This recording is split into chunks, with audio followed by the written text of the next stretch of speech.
Hi there folks, welcome back to Rule of Thumb. Today I'm coming to you live from my basement family room. And I'm here to do a video response on the video that was put out by Living on a Dime regarding the myth of saving money when canning. Now, there has been a number of video responses done to this already. Mandy at More to Life, Angie from Angie's Pantry, Lisa Sutton, and Heather from the Kneady Homesteader did a live chat on the subject, and I know Lisa's doing another live chat with Jump Off A as well. So there's been a lot of opinions and a lot of information on the topic, and as many of you know, and for those of you who don't, I am a fairly avid canner. I believe in canning as one of my diversified ways of storing food. I store food in freezers. I do have a chest freezer, and then I have a refrigerator in my pantry, and then a refrigerator in my kitchen, both that have freezers. So I use the freezer space that I have. I also dehydrate food, and I also can food. So I believe in spreading out my eggs into multiple baskets. There's some things that I have in all formats, some things I have in a couple formats, some things I have in only one format. So I believe in spreading out, what I have and how I store it. So for example, I got a great sale on ground beef. I bought, I think, 18 pounds. Just recently they had it on sale at Meijer, and I've packaged up half of it into vacuum sealed bags and froze them, and then the other half of it I browned up and I canned. And part of it is that I like the option of how I want to use it. So if you can ground beef, okay, for example, when you can ground beef, you are limited to the usage of it as ground beef that is already broken up, okay? So you can do sloppy joes, you can do spaghetti sauce, you can do casseroles, you can do, Heather does these awesome loose hamburgers. So you have options like that. But you couldn't take canned ground beef and turn it into a meatloaf. Or at least I don't do that. There's probably a way out there. Somebody probably knows how to do that. So that's why I like to have some in the freezer, because if I want to use it that way, then I have that option. If I want to do meatloaf, if I want to do hamburgers, if I want to make meatballs out of it, those types of things. So some of the diversity is for how I use it. But primarily what I wanted to come on here and talk about in response to Tara's video, and as with everybody that's done these video responses, this is not a attack on Living on a Dime.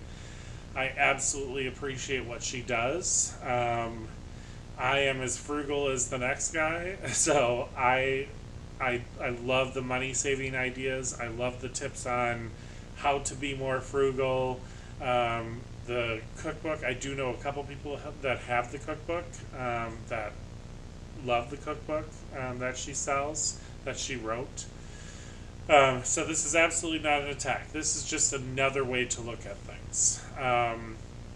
So the way I wanted to go about this specifically was, one of the things that Tara talked about was the value on the time that it took to do the canning. Now, some people have talked about, well, it takes X amount of time to prepare food to freezer bank it, just like it does to can it. All true. What I want to look at is the value of the time saved on the other side of it. So for me, one of the reasons why I can, and part of the reason why I'm such an avid canner, and I'm an ingredient canner, as many of you know. I prefer to can separate ingredients: ground beef, chicken, corned beef, brisket, beef roast, mushrooms, carrots, green beans, on and on and on and on and on, right? And the reason why I do that is I work a full-time job, as many of you do. I commute an hour each way every day. My husband Josh works a 9, sometimes 10-hour day. He travels a lot for his job. So when we get home at night, neither of us are in a position where we want to spend an hour or an hour and a half, or sometimes not even 45 minutes, in the kitchen preparing dinner, which then takes time away from me being able to spend with each other. And by the time we're done, we're cleaning up and it's time to go to bed to start all over again. By canning the food and having these ingredients in the jar, I'm able to come home, go down to my pantry, pull 1, 2, 3, 4, 5 jars of stuff off the shelf, depending on what I'm making, and I can absolutely have dinner ready in 15 minutes. I've done it on more than one occasion. Usually the longest thing about me making a dinner is waiting for the water to boil to make noodles, or waiting for the rice to cook in the pressure cooker. You know?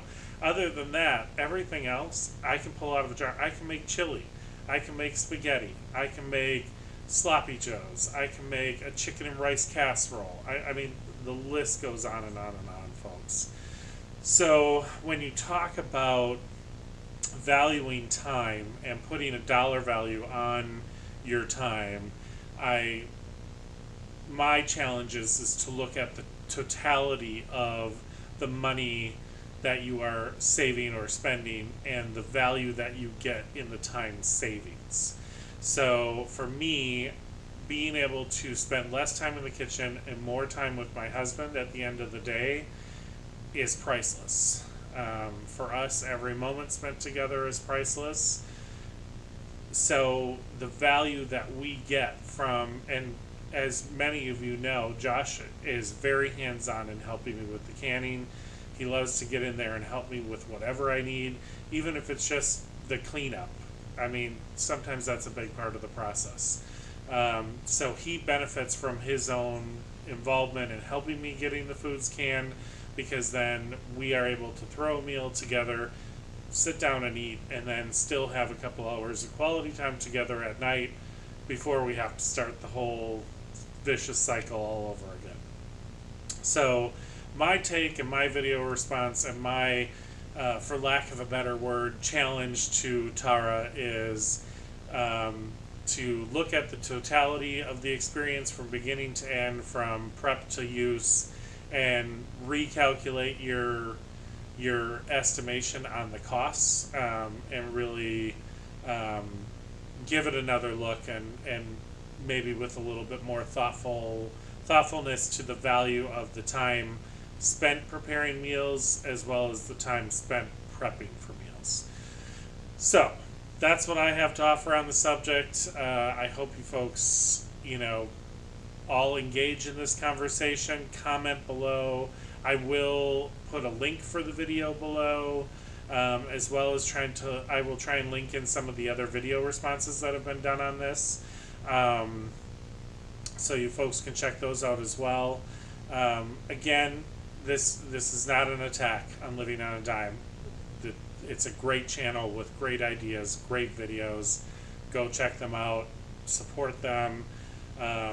But before making a decision on whether you want a can or you don't want a can, I thought you should have it from all different angles. So, hope you guys like this video. Hope you had a great day. Come back and see us soon.